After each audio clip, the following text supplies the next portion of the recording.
Now for a deep moment.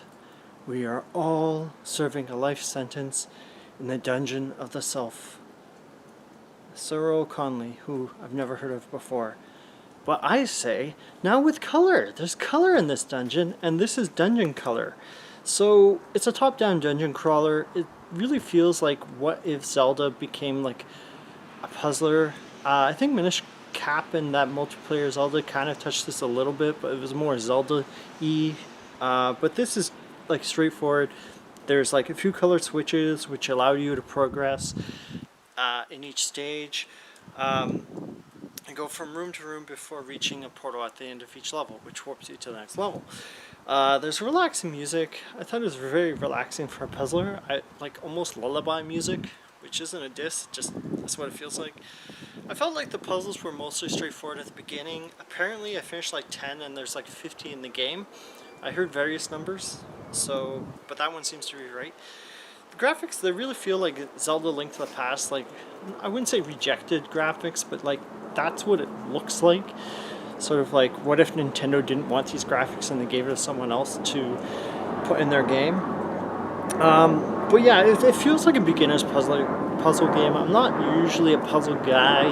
I'm more of a Contra guy and other stuff in that vein. But I thought this was pretty good as far as like a beginner puzzler game goes. Just to introduce people to puzzle games, and if you're not a fan, you might, get some enjoyment out of this.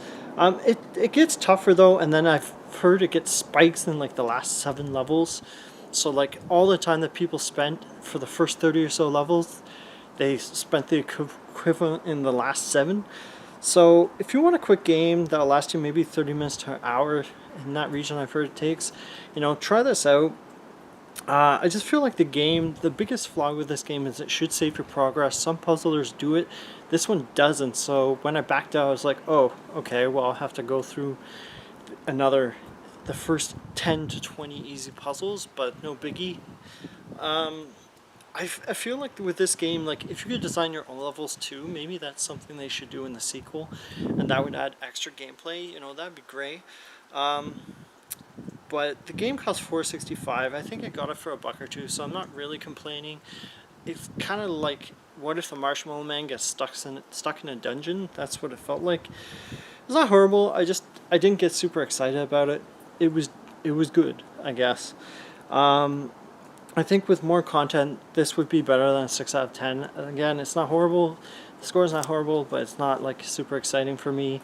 But apparently some people found this exciting. So, pick your dungeon color and enjoy, I guess. Keep on dungeoning. Bye.